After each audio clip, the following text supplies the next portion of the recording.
नमस्कार सुमित जी, बहुत-बहुत स्वागत है आपका। नमस्कार Anju ji, thank you so much.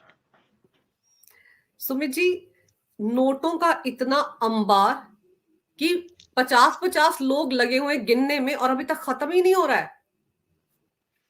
Anju ji, ये तो शुरुआत है। अभी तो पहला कमरा खुला है। अभी तो बहुत और कमरे हैं जहाँ पे अलमारियां भरी पड़ी हैं। पहली जो कमरा है उसी में मशीनें फूक गई, धुएं निकल गए। अभी तक नोट काउंट नहीं हो रहे। भाई आप 500 करोड़ को क्या समझती हैं? भी इतना कैश वहां पड़ा हुआ है। और जैसे वहां पर वो नजारा था, ऐसा लग रहा था कोई बैंक का स्ट्रांग रूम हो जहां पर पूरे स्टेट के पैसे रखे गए हो। वो वाला तो है नजारा है वहां पे। मुझे लगता है कि लोगों की जो आंखें हैं वो भी चमका गई हैं इतने पैसे देखकर कि यार इतने पैसे भी किसी के पास हो सकते हैं। और ये ये देखो तो मैं आपको शुरुआत है। आपको मैं कुछ फोटोज दिखा रही हूँ स्क्रीन पर अपने दर्शकों के लिए। ये देखिए फोटो, कैसे गड्डियां रखी हुई है नोटों की। मतलब इतना सारा पैसा तो हो सकता है किसी बैंक मैनेजर ने ही देखा हो सालों में, जो हमें देखने को मिल रहा है इन कमरों में। True true true. अभी तो जैसे अलमारियां दिखाते हैं वो, जैसे वहां पे उन्होंने गड्डियां दिखाई हैं, कमरे के कमरे भरे हुए। अभी वो बोल रहे हैं कि और कमरे भी हैं जहां पर पैसे हैं। हम्म, अभी लॉकर खुलने बाकी हैं। जो हम्म, 3-4 बैग ये भर के नोट वो लेके गए हैं। नोट का नहीं था वो जो बैग भर के लेके गए वो थे उसके, जिसमें रजिस्ट्रियों के डॉक्यूमेंट्स पड़े हुए थे। आप हम्म। सोच के देखिए जब उसका खुलासा होगा ये तो हजारों करोड़ों तक गेम पहुंच जाएगी। और ये सिर्फ अभी एक एमपी के घर में है। वो अभी चीफ मिनिस्टर भी था नहीं। चीफ मिनिस्टर के पास क्या कुछ होगा ये आप समझ सकती है। इसीलिए छत्तीसगढ़ को जीतना इतना जरूरी था, बिकॉज ये कांग्रेस का एटीएम था। यहां से पैसे कमा कमा के जितने भी भारत के खिलाफ एजेंडा चलाते थे, it was only because of the money from Jharkhand, ये छत्तीसगढ़। इसीलिए मैं सनातनियों को बार बार बोलता हूँ, थैंक यू सो मच। आपने इनके एटीएम की मशीन इनके हाथों से छीन ली। और अब जो पैसे ही पड़े थे वो मोदी जी छीन रहे हैं। छोड़ना नहीं इनको, क्योंकि मोदी जी का वादा है एक एक पाई जो आपने लूटी है मैं आपसे लेकर छोड़ूंगा। दैट मीन्स अभी तो हाथ इनके ऊपर पड़ा है। अभी तो गंदगी वाली फैमिली पड़ी है अंजू जी। वहां से तो लाखों करोड़ों रुपए जो देश से बाहर पड़े हैं वो वापस आने अभी पेंडिंग है। और पूरा देश चाहता है कि वो पैसे वापस आए। और जब वो पैसे वापस आए उसके बाद इन्हें अंदर किया जाए परमानेंटली, क्योंकि ये डिजर्व करते हैं जैसे इन्होंने इस देश को लूटा है। 75 सालों से इनकी फैमिली ने सवाल लूटने के को काम किया ही नहीं। इसलिए हम भी खुंदक में बात करते हैं इनके साथ कि भाई अगर वही देश है, वही निजाम है, वही सिस्टम है, 75 सालों में कुछ हुआ नहीं और 9 सालों में इतनी तरक्की देश की कैसे हो गई? क्योंकि 1 रुपया जाता है तो 1 रुपया आदमी के खाते में जमा भी होता है।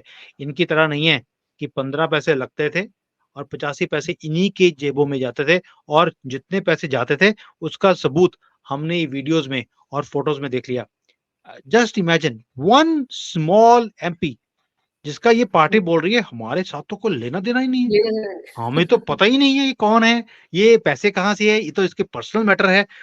भाई आपके राहुल गंदगी उनके साथ रहा जो भारत तोड़ो यात्रा में जप्पियां डाल रहे थे, भंगड़े डाल रहे थे पूरे यात्रा के अंदर। और आप बोल रहे हैं कि हमें पता ही नहीं है कौन है, ये पैसे किसके हैं, इन्होंने कैसे कर लिया। ये तो इनका डीएनए है कांग्रेस का। तो आज जैसे ही उनका एक आदमी पकड़ा गया है, मुझे लगता है सारे के सारा जो कांग्रेसी हैं वो एक ही काम कर रहे हैं। अपनी अपनी अलमारियां जो घर में भर के रखी हुई हैं वो सारी खाली करके किसी और सेफ हाउस में भेजा रहे हैं, ताकि कहीं ईडी यहाँ ना पहुंच जाए। और इसीलिए लगता है राहुल गांधी भी बाहर नहीं गया कि भैया पता लगे पीछे से मेरी अलमारी पकड़ी गई, इसको पहले खाली करो। हाँ, वो तो 8 तारीख को जाने वाले थे ना, 4 राज्यों 4 देशों की यात्रा पर। वो तो हमेशा हर चुनाव के बाद चले जाते हैं विदेश। मलेशिया, सिंगापुर जाने वाले थे, हनोई जाने वाले थे, तो वो कैंसिल क्यों कर दिया गया? क्या आपको लगता है कोई कनेक्शन होगा इस अंबार के साथ उनके दौरे के रद्द होने का? अंजू जी, पहली बात यह कि आपने जैसे बड़ा एक इंटरेस्टिंग पॉइंट पकड़ा कि हमेशा वो इलेक्शंस के बाद बाहर जाते क्यों हैं। हम्म, मेरा आंसर है वो बाहर जाते नहीं है, वो बाहर भाग जाते हैं। रीजन बीइंग हार जाते हैं हमेशा इलेक्शंस को। और हारने के बाद अब फेस कैसे करें, ये गंदगी फैमिली को फेस करने की आदत नहीं है। ये तो वैसे हम्म, ही भगौड़े हैं एक नंबर के। जैसे ही कोई हवा चेंज होती है ये देश छोड़कर बाहर भाग जाते हैं। और इस बार भी इन्होंने यही प्लान किया भी भैया हम 4 राज्यों में हारे हैं, तो 4 यात्राओं जो है कंट्रीज़ की यात्रा कर लेते हैं। जनरली ये एक आधा स्टेट हारे होते हैं, तो एक आधे स्टेट की इलेक्शंस होती हैं, तो ये 1 या 2 कंट्रीज़ में ही घूमने जाता है, मुँह छुपाने के लिए। इस बार 4 क्योंकि 4 स्टेट्स में ये हारे हैं, जहाँ पर हुँ, इसने बोला था मरो या जियो वाली हमारी सिचुएशन है, तो जियो वाली तो सिचुएशन रही नहीं, मरने वाली सिचुएशन होगी, ये बाहर चला गया। और मिलने किसको जा रहा था ये? शी जिनपिंग को। शी जिनपिंग भी अपने महल से बाहर नहीं निकलते मैडम। इनके लिए इतना बड़ा राजा चाइना का, वो भी बाहर हुँ, निकल रहा था युवराज को मिलने के लिए कि भई युवराज जी आ रहे हैं, हमारी पर्सनल मीटिंग होगी सीक्रेटली। और ये वहाँ जाकर क्या वहाँ पे मूँगफली खाने जा रहा था क्योंकि सर्दी बढ़ रही है इंडिया में? ये वहाँ जा रहा था ये प्लानिंग करने के लिए कि भैया आपने जो कुछ बताया था हमें, हमने सारा कुछ कर लिया लेकिन मोदी जी तो हार नहीं पाए, अब हम हुँ, क्या करें? तो नई टूल किट चाइना से बनकर इनको दे दी जानी थी कि भैया अब तुम ये काम करो। और हुँ, काम एक ही है जो बार-बार मैं बोल रहा हूँ, चाइना एक ही चीज़ चाहता है कि हमारे देश में दंगे हों, डिविजन्स को एक्सप्लॉइट किया जाए और यहाँ पर सुख चैन से मोदी जी को बैठने नहीं दिया जाए और लोगों के अंदर एक परसेप्शन बने कि मोदी से ना हो पाएगा। तो ये चीज़ क्रिएट करने के लिए आपके यहाँ पर भारत के अंदर अभी दंगों की पूरी तैयारी है।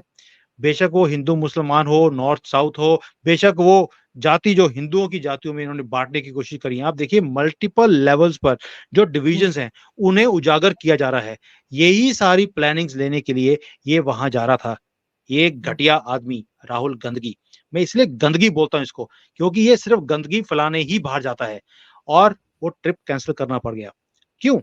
आपको क्या लगता है? सिर्फ़ इसलिए कि पीछे नोटों की गड्डियाँ पड़ी थी, वो कोई उठा के ले जाता, ईडी आ जाती, उसका डर नहीं है क्योंकि इन्होंने तो जो है पहले ही सब कुछ साइड पर रखा हुआ है। जो एमपी पकड़ा है, उनके ही लोगों के पास, ऐसे जैसे लोग हैं, उनके पास ही इनके पैसे पड़े हैं पड़े हुए हैं क्योंकि इनको भी मालूम है कि इनके ऊपर काज कभी भी गिर सकती है। इनको बाहर जाने से रोका गया जॉर्ज सोरोस की तरफ से। मैं आपको खुलासा कर रहा हूँ अभी। There are 3 reasons why this trip was cancelled. हुँ, जॉर्ज सोरोस की तरफ से बोला गया कि भैया तुम्हें मैंने इतनी फंडिंग करी, हुँ, इतनी सपोर्ट करी तुम्हें, तो भी तुम वहाँ पर सेमीफाइनल हार गए मोदी जी से। तो तुम्हारे सेमीफाइनल के मैच हारने से मुझे पता लग गया कि तुम फाइनल में तुम क्या करोगे, तुम पप्पू ही निकले, मोदी जी सही कहते हैं आपके लिए। तो मैं तुम्हारी फंडिंग बंद करने वाला हूँ हुँ, और जो तुम ये जाकर अब चाइना के पाले में जा रहे हो, उनसे मिलने जा रहे हो, तुम्हें लगता है कि शायद मेरी स्ट्रैटेजी गलत है, तुम अब चाइना के पास जा रहे हो, एक काम करो, वहीं जाओ, मेरे पैसे की दुकान हो गई बंद तुम्हारे लिए। तो अब ये तो बोला कि भई पैसों के बिना गांधी फैमिली तो चल नहीं सकती, आप समझ सकती हैं। तो इसने भी कैंसल कर दिया। उसके बाद इनको मैसेज आया है अमेरिका की तरफ से भी पप्पू हुँ, तो है ही है, अब तू बिल्कुल ही चाइना के पास जाके चला जाएगा, वो भी इलेक्शन हारने के बाद दैट मीन्स 24 में। तेरी ये सारी जो फोटोज़ हैं, ये मोदी जी यूज़ करने वाले हैं तेरे अगेंस्ट कि you are a asset of China, China के बोलने पे तुम काम करते हो, अब हमारी भी तेरे से कट्टी है, हम नहीं जानते तू कौन है। जो भी तुझे हम सपोर्ट देते थे फ्रॉम डीप स्टेट बंद, हुँ, कर ले जो करना है। अब दूसरा प्रेशर बढ़ गया, एक तरफ से तो पैसे बंद हो गए, दूसरी तरफ से लात भी पड़ रही है। तब इसने सोचा कि भई मैं ना ही जाऊँ तो अच्छा है। लेकिन हुँ, एक रीज़न और भी है, जितने हुँ, ये लिब्राडो हैं, ये लेफ्ट नक्सलवादी, हुँ, जितने भी हमारे पढ़े-लिखे जर्नलिस्ट सो कॉल्ड, हुँ, हुँ, इनको भी सोरोस की तरफ से लात पड़ी है कि भैया तुम्हारे मैंने यूट्यूब के अकाउंट, तुम्हारे चैनल्स के ऊपर इतनी-इतनी फंडिंग करी, इतने तुम्हें सब्सक्राइबर्स लेके दिए, तुम्हारी एक-एक वीडियो 5-5, 10-10 मिलियन लोग 5-5 घंटे में देख लेते हैं, उसके हुँ, बाद भी तुम मोदी को नहीं हरा सके दैट मीन्स तुमसे भी हो ना पाएगा। तुम भी वही पप्पू जैसे निकले, तुम्हारी फंडिंग भी आज से बंद है। इसीलिए आपने देखा होगा जितने लिब्रांडो हैं, उनके हाँ, सारे चैनल्स की जो व्यूअरशिप है, वो कम हो गई है आफ्टर दीज़ इलेक्शंस। उनकी जो व्यूअरशिप है पहले से कम हुई है, आप किसी का भी देख लीजिए। बेशक वो कबीश हो, रवीश हो, कोई भी हो, सबका हुँ, यही हालत है क्योंकि पीछे से जो पुश किया जा रहा था इनके नैरेटिव्स को, वो दुकान बंद हो गई है, वो फ्री में पैसे आने बंद हो गए। दैट मीन्स इनका टोटल इकोसिस्टम तोड़ दिया गया है, हुँ, जहाँ-जहाँ से फंडिंग आ रही थी। इसीलिए घबराहट में आखिरी सेकंड पर इसे अपना ट्रिप कैंसिल होना करना पड़ा। शी जिनपिंग से मेरी बात हुई नहीं है अभी तक। मेरी अगर हो जाएगी तो मुझे पता लग जाएगा कि क्या शी जिनपिंग ने भी ये सारा कुछ देखने के बाद वो ट्रिप कैंसिल हुआ है। मैंने फोन लगाया था लेकिन मैं बिजी था, जैसे आपको पता ही है कि मैं जनरली आपके साथ शोज में बिजी होता हूँ, तो मेरे से बात होती नहीं है इनके, क्योंकि उनके फोन आते रहते हैं। मैं कहता हूँ यार बाद में कर लेंगे। जब आप ऐसी बातें करते हो तो बहुत से लोगों को ये लगता है कि आप, क्योंकि आप चाइना में रहते तो हो सकता है आप सच में उनसे बात करने की कोशिश कर रहे हो और उन्होंने, या आपने काम नहीं, में बिजी हो बात नहीं करता। मैंने नहीं बिल्कुल भी कहा कि मैं उनसे बात करने की कोशिश कर रहा हूँ। वो मेरे से बात करने की कोशिश कर रहे थे, हाँ, मैं आपके शो में बिजी था।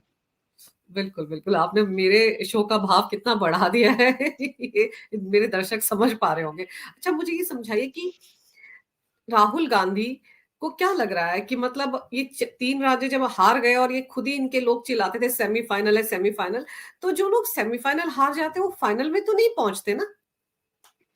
अंजू जी, पहली बात ये है कि 3 राज्यों में नहीं हारे हैं, ये 4 में हारे हैं। हुँ, और इसलिए हम हमेशा ही पता नहीं क्यों नॉर्थ ईस्ट को आप जैसे इतने पुराने जर्नलिस्ट भी कवर ही नहीं करते, जैसे कि भारत का पार्ट नहीं है। और यही विडंबना है हमारे जर्नलिज्म की कि वहां पर इलेक्शंस भी हुए, पूरे देश को शायद पता भी नहीं है कि वहां इलेक्शंस हो गए, कौन जीता है, कौन हारा है, क्या स्ट्रेटजी थी, क्या वहां पे क्या कुछ हुआ है। और लोग भी जानते भी नहीं है नॉर्थ ईस्ट के बारे में। मैं नॉर्थ ईस्ट में गया हूँ, वहाँ के सीएम के साथ मेरी मीटिंग्स हुई थी, क्योंकि मैं एक प्रोजेक्ट करना चाहता था वहां पर। They were also saying one thing कि अगर भारत में किसी से पूछेंगे, उन्हें नॉर्थ ईस्ट के बारे में पता ही कुछ नहीं है। तो ये 3 राज्य नहीं है, ये 4 तो हैं। Hindi I am belt, sorry. मैं यहाँ पर हिंदी बेल्ट की बात कर रही थी या basically, understand, Hindi. I understand that कि जो 4 राज्य हैं, जहाँ पर कांग्रेस की इतनी भारी हार हुई है, राहुल हुँ, गांधी को भी मालूम है कि ये हार छोटी नहीं है। This hmm, has shut 2-3 things. अब मैं दोनों हुँ, तीनों चीज़ें भी बताता हूँ, कौन-कौन सी हुँ, दुकानें बंद हो गई हैं। पहली दुकान हुँ, जो बंद हुई है इसकी, इसके प्रधानमंत्री के बनने की जो दावा था इंडी हुँ, अलायंस का, वो खत्म हुँ, हो गया। इसकी दावेदारी ही खत्म हो गई। इसके अब बाकी सारे लोग इतने खुश हैं कि भैया, ये जो अपने आप को बोलता था युवराज, मैं ही सारे ऑपोजिशन को लीड करूँगा, खत्म हो गया। हुँ, उन्होंने अब वो बोलना शुरू करेंगे, तूने दिखा दिया ना तेरी औकात कितनी है, अब तू देख हम हुँ, क्या करते हैं। अब ममता भी आएगी, केजरीवाल भी आएगा, नीतीश कुमार भी आएगा और टोंटी चोर भी आएगा। ये सारे आएँगे अब। तो हुँ, अब इसको भी मालूम है कि अब ये इंडी अलायंस का सुप्रीमो दादा नहीं बन सकता। एक तो ये दुकान बंद हो गई। दूसरा, एक और चीज़ हुई है। इंडी अलायंस भी टूटने के कगार पर है कि भई अगर ये पनौती हमारे साथ रहेगा, तो हमारी नैया भी डूबने वाली है, इसको बाहर निकालो। और अगर इसको बाहर निकालते तो इंडी अलायंस भी खत्म होता है। तो कई चीज़ें हैं, जो आंकड़े खराब हो गए इसके लिए। और जो 24 है, मैंने लास्ट टाइम भी इस सेमीफाइनल के मैच के बाद आपको बता दिया था, आएगा तो मोदी ही। भी अब तो जो जलेबी है, जिसमें चाइनीज़ कैरेक्टर बने होते हैं, उसके पे भी यही आता है। अगर उसको आप इंग्लिश में करेंगे, आएगा तो मोदी ही। तो जलेबी भी यही बोलती है आज की डेट में, आएगा तो मोदी ही। ये क्या चीज़ है? तो इनको भी मालूम है 24 में ये सीधे या टेढ़े तरीके से नहीं आ सकते। ये कुछ भी कर लें। अब मोदी की जीत निश्चित है। 300 साढ़े 300 तो मोदी अकेला लेके जाएगा, प्लस अगर एनडीए जोड़ दे तो 400 प्लस आ जाएगा। और ये ज़रूरी भी है, अगर हमने अपने कॉन्स्टिट्यूशन को पुराने लेवल पर लेके जाना है, हमें 400 प्लस ही चाहिए। लास्टली, जो राहुल है, इसे मालूम है कि अगर मुझे वापस आना है, मुझे एक्सटर्नल फोर्सेस ही मुझे लेके आ सकती हैं, जो नैरेटिव्स बनाएँगी, जो यहाँ गंद डालेंगे। और गंद डाले बिना मैं अब इस देश का प्रधानमंत्री नहीं बन सकता। He knows that. इसीलिए ये अब 4 कंट्रीज़ में, कम्युनिस्ट कंट्रीज़ में जाकर कम्युनिस्ट लोगों से मिलने जा रहा था और मुस्लिम कंट्रीज़ में भी जा रहा था। तो आप समझ सकती हैं कि तारें कहाँ का जुड़ रही हैं। मैं इससे ज़्यादा बोलना नहीं चाहता, क्योंकि कई चीज़ें ऐसी हैं जो यूट्यूब बैन कर देता है।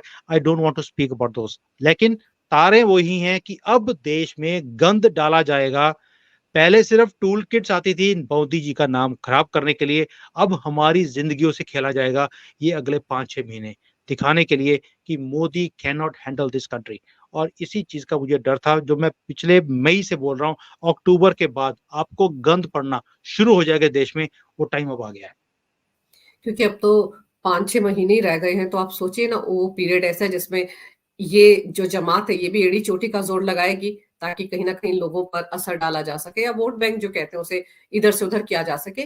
पर क्या जिस तरह से महुआ मोइत्रा की छुट्टी हुई लोकसभा से जिस मुद्दे पर हुई, जिस तरह के काम वो कर रही थी, अपना आईडी किसी और को देकर, हीरानंदानी को देकर सवाल पूछ रही थी, उस मामले का भी कहीं कोई कनेक्शन राहुल गांधी के साथ आप आज की तारीख में देखते हैं? अंजू जी, मैंने इसके ऊपर बड़ा डिटेल में वीडियो बनाया है, पूरी एनालिसिस करी हमारी टीम ने कि आपने देखा होगा कि जो ये मोइत्रा है, इसके साथ कोई भी पहले खड़ा नहीं था। 2-3 महीने हमने बड़ी शांति देखी। ये अकेली ही लड़ रही थी, अवॉइड कर रही थी, किसी कमेटी के सामने नहीं आ रही थी, और जब आई भी तो वहां पर भी इसने बदतमीजियां करी, कोई भी चीज का जवाब नहीं दिया और पर्सनल अटैक बोल दिया कि भी मेरे ऊपर बड़े पर्सनल क्वेश्चन पूछे गए। भी आपसे आपकी एज पूछी, आपके वेस्ट का साइज पूछा, क्या पूछा आपसे? आपसे यही पूछा कि भाई ये साड़ी जो आपने इतनी महंगी डाली है किसने दी आपको? आपने ये पर्स लिया हुआ किसने किसने दिया आपको? ये आपके खाते में जो पैसे जमा हुए हैं किसने दिए आपको? अगर ये आपको पर्सनल लगता है, भी जो मेरे पास आ गया तो मेरा पर्सनल है, how can you ask this questions? तो इसलिए उसने बदतमीजी करने की कोशिश करी। बदतमीजी इसलिए करी बिकॉज डीएनए ही कांग्रेस का है और आंख भी इसी को मारी मारी जाती थी पार्लियामेंट में बैठकर। तो आप समझ सकते हैं कि इनका गठबंधन जो है राहुल गंदगी के साथ कैसा है। अब राहुल के साथ जो ये मोइत्रा है, उसके साथ कौन खड़ा था पीछे? सोनिया गांधी। भाई सोनिया गांधी तो आज तक किसी के पीछे खड़े होती नहीं है। सोनिया गांधी इसके पीछे खड़ी और बाकी सारा ऑपोजिशन इसके पीछे खड़ा हुआ। पहले दिखता नहीं था, अभी उसको छोड़ नहीं रहे। रीजन क्या है? ये सारे लोग भी वही हैं, पैसे लेकर क्वेश्चंस पूछते हैं। आपको क्या लगता है जैसे क्वेश्चंस राहुल गांधी पूछता है वहां पर अपने अकाउंट में से, उसको समझ आती होगी जो क्वेश्चन पूछे उसने? उसको तो अपने सीएम का नाम तो वो ठीक से बोल नहीं पाता, तो वो ये इतने लंबे-लंबे क्वेश्चन अदानी के ऊपर पूछ रहा है। हम भी समझते हैं कि इसकी तारें कहीं और जुड़ी हुई हैं, जैसे कि मोइत्रा की जुड़ी हुई थी। मोइत्रा की सिर्फ दुबई में तारें नहीं थी, उसकी तो अमेरिका में, यूके में, सब जगह मिली हैं। और राहुल गांधी, इसका अकाउंट तो मैं 100% श्योर हूँ चाइना से ही ऑपरेट हो रहा होगा या सोरोस के ऑफिस में से हो रहा होगा। इसीलिए उसकी सपोर्ट थी कि आज जो डेमोक्रेसी है उसकी हत्या हो गई। क्यों? उनको मालूम है अभी तो काज इसके ऊपर गिरी है, आगे हमारे ऊपर भी गिरने वाली है। इसीलिए सोनिया उसके पीछे खड़ी हुई थी। I am pretty sure Rahul Gandhi भी इस चपेट में आएगा। लेकिन मैं बार-बार ये बोल रहा हूँ अपने हर एक वीलॉग्स के अंदर, लोग पूछते हैं कब करेंगे मोदी जी? कब इनको अंदर करेंगे? कब इनको बाहर निकालेंगे? ये 24 से पहले कुछ भी नहीं होगा। अंजू जी आप लिखवा लीजिए, 24 तक इनकी ज़रूरत है, क्योंकि जहाँ-जहाँ पप्पू जाता है, वहाँ-वहाँ मोदी जी जीत जाते हैं।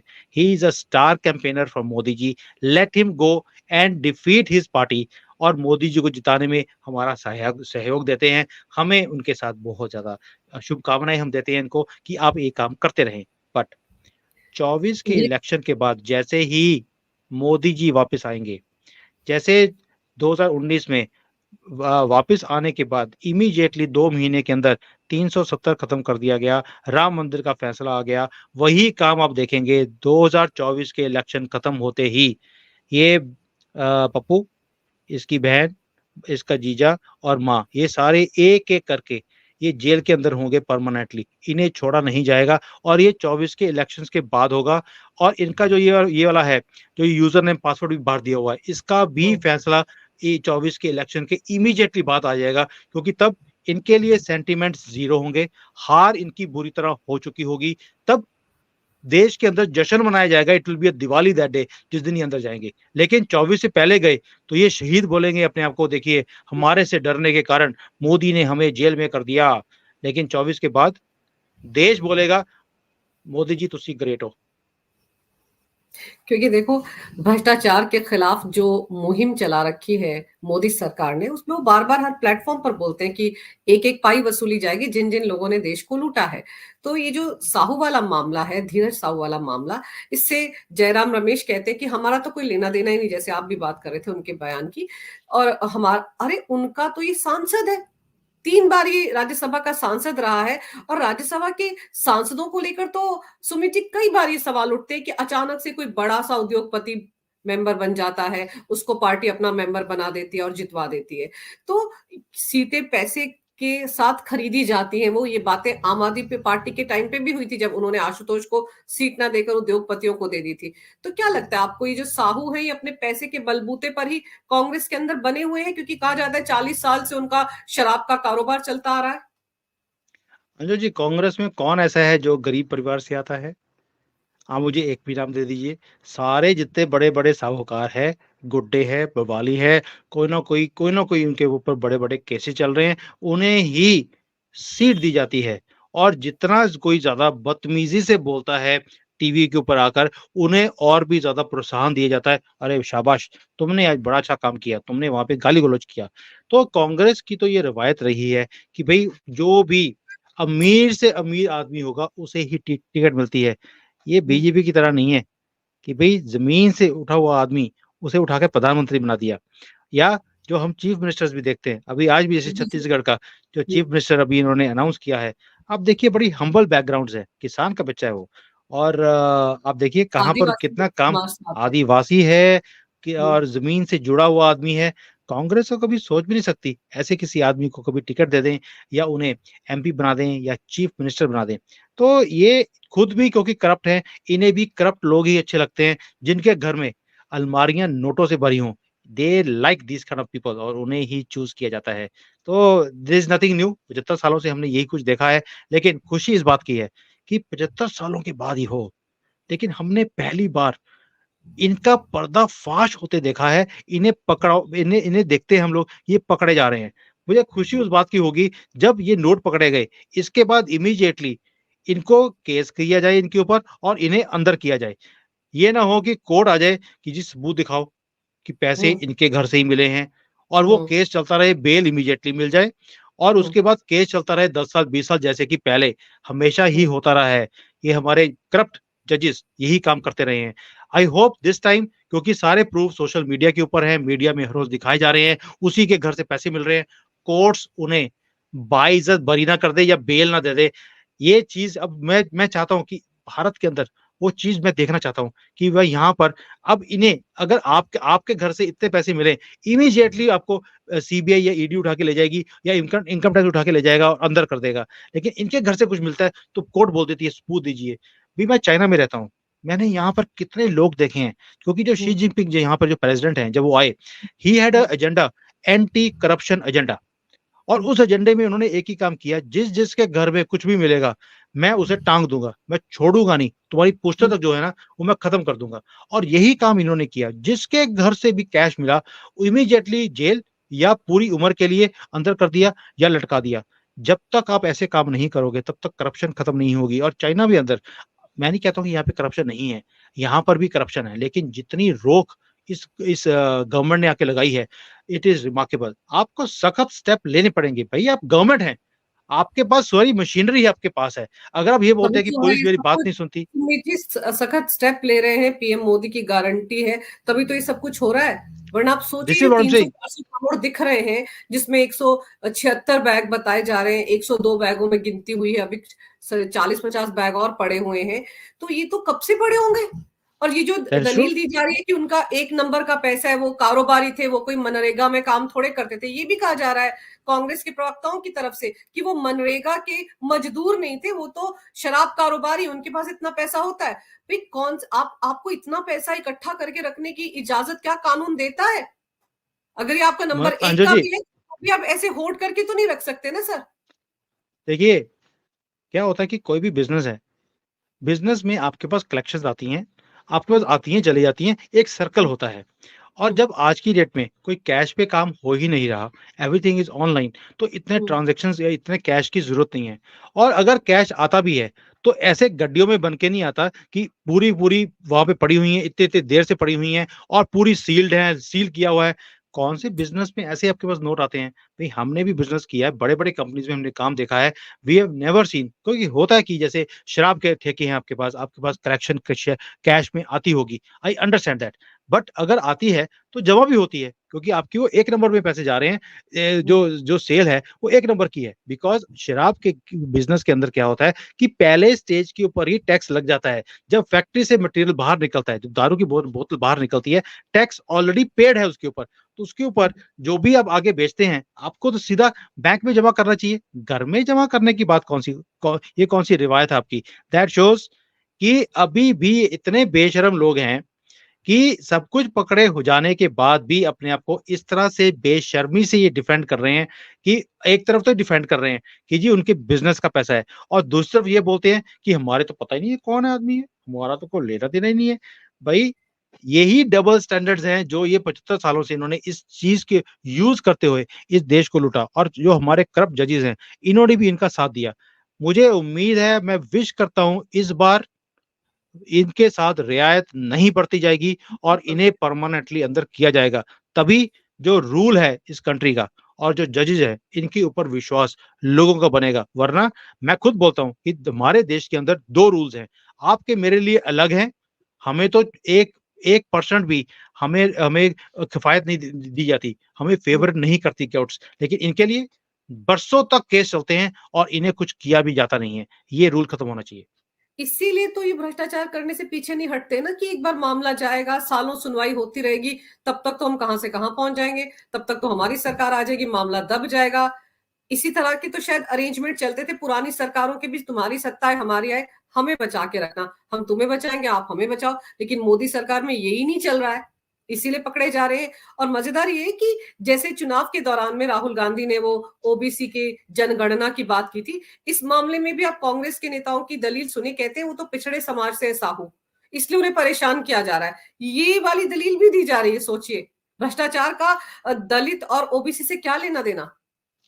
भाई जब हम राहुल गंदगी को पकड़ेंगे तो क्या उसमें भी यही दलील देंगे क्योंकि हम अशांति वाली कौम से आते हैं इसलिए हमारे ऊपर ये पकड़ा जा रहा है हमें। तब ये गांधी नहीं बनेंगे, तब ये खान बन जाएंगे।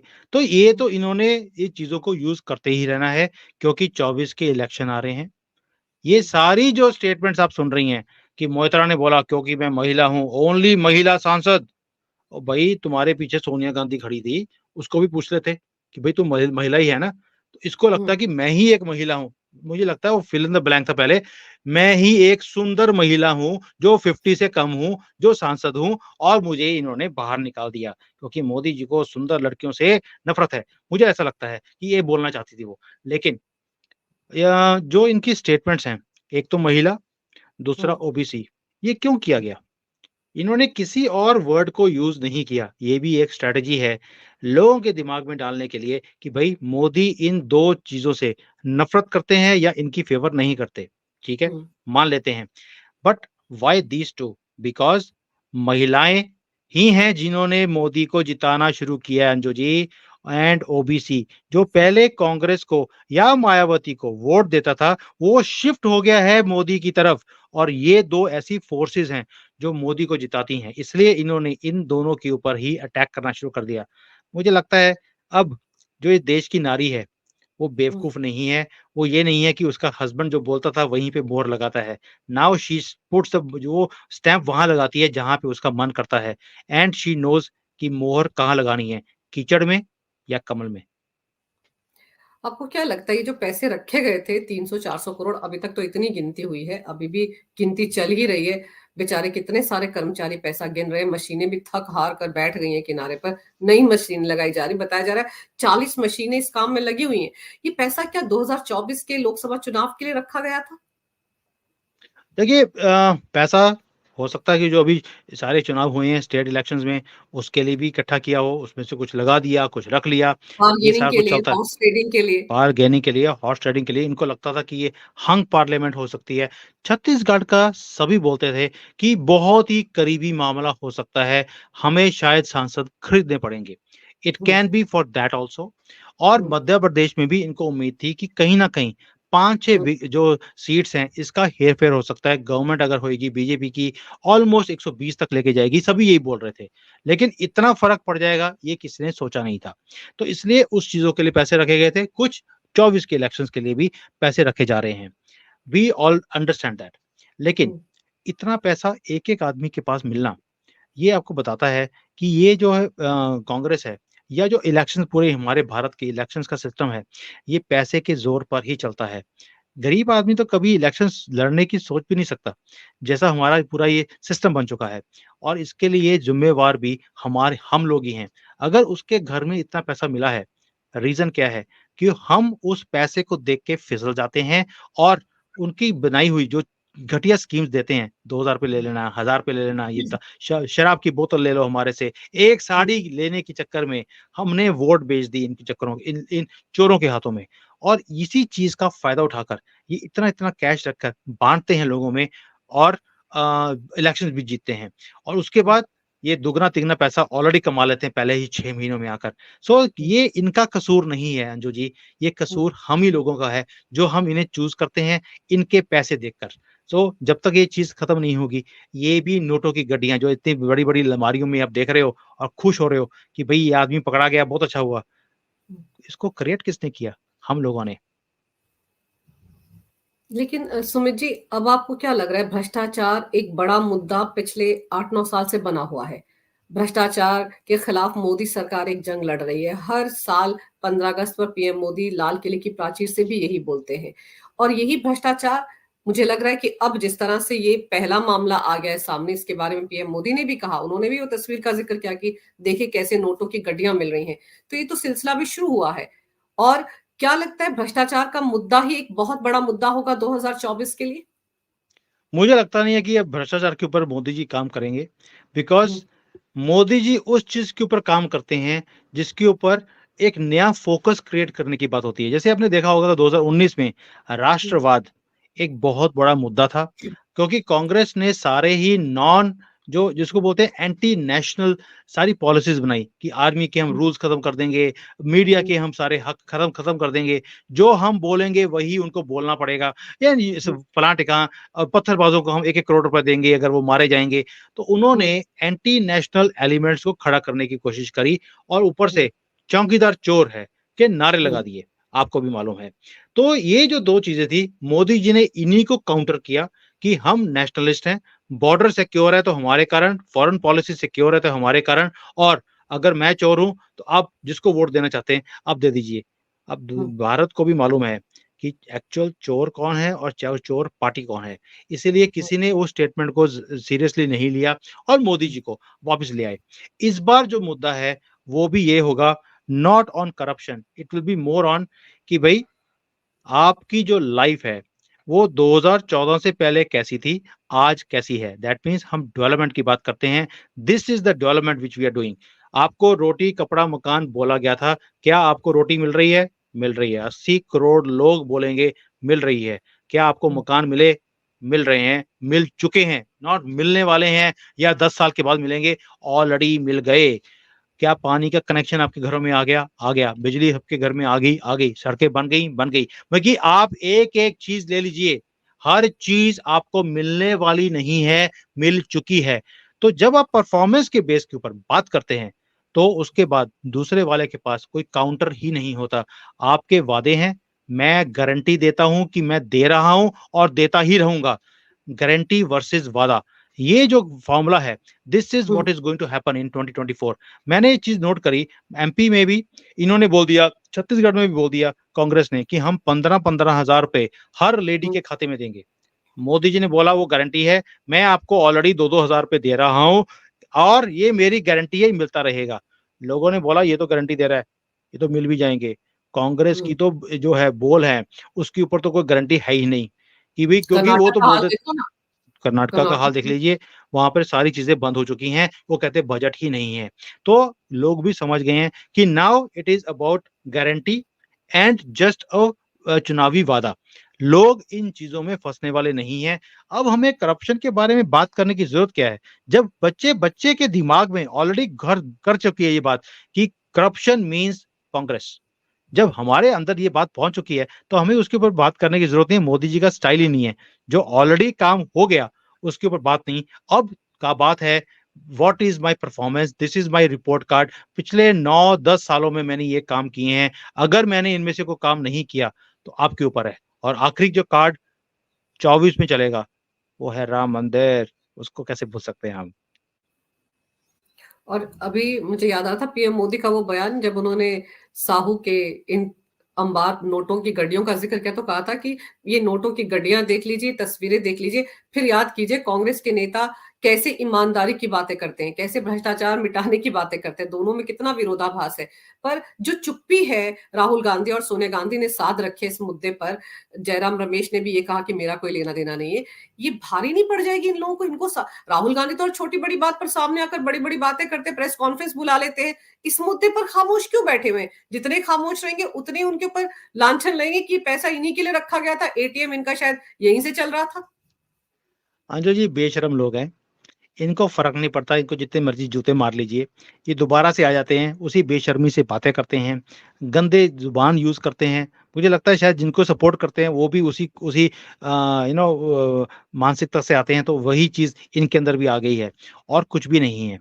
इन्हें फ़र्क नहीं पड़ता कि लोग क्या बोलते हैं और इनका जो इकोसिस्टम है, ये लिब्रांडो जो सारे मीडिया हाउसेज़ को पकड़ के बैठे हुए हैं, वो भी बात नहीं कर रहे। मुझे याद है कि एक पहले कहीं कोई बीजेपी का कोई सांसद था, जिसके वहाँ से कुछ पैसे मिले थे, तब सारे लिब्रांडो इतना उछल-उछल के बातें कर रहे थे, देखिए बीजेपी के राज में भी कितना ज़्यादा करप्शन है, पैसे मिल गए। भई अब जब मिले हैं पैसे, अभी तक काउंटिंग हो रही है अभी तो शायद 50-60% ही काउंट हुआ है, तो 250-300 करोड़ तो पहुँच चुका है, अभी बाकी का होना बाकी है। किसी भी लिब्रांडो के चैनल के ऊपर इसकी ज़िक्र भी नहीं है। They are not talking about it और यही प्रोटेक्शन है राहुल गांधी को और जब वो प्रेस कॉन्फ्रेंस में बैठता भी है, तब भी वो अपने ही चुने हुए लोगों के पास बैठते हैं, उन्हीं से क्वेश्चन पूछे जाते हैं क्योंकि क्वेश्चन्स पहले दिए होते हैं, वो बेचारा पहले प्रिपेयर करके आता है, सामने पर्चियाँ रखी होती हैं, बार-बार नीचे पढ़ता है कि मुझे इसका आंसर क्या देना है। अगर सीक्वेंस भी ऊपर-नीचे कर दिया जाए, 1 की बजाय तीसरा पूछ लिया, तो ये कन्फ्यूज़ हो जाता है, यार ये तो क्वेश्चन पेपर जो है सिलेबस आउट में ऑफ था ही सिलेबस नहीं, है, out out of of syllabus है। सिलेबस। तो इसलिए उसको सीक्वेंस के हिसाब से दिया जाता है नंबर 1, नंबर 2, नंबर 3 ताकि नंबर 1, नंबर 2 ऑलरेडी बोला होता है कि कौन-कौन से जर्नलिस्ट का नंबर है और इधर क्वेश्चंस के आंसर लिखे होते हैं। तो ये वही चीज़ करेंगे, इनको फ़र्क नहीं पड़ता कि लोग क्या बोलते हैं reason being they are already exposed. मैं पहले बोला आपको घर-घर में बच्चा-बच्चा जानता है corruption means Congress and Congress corruption means Rahul Gandhi and his family.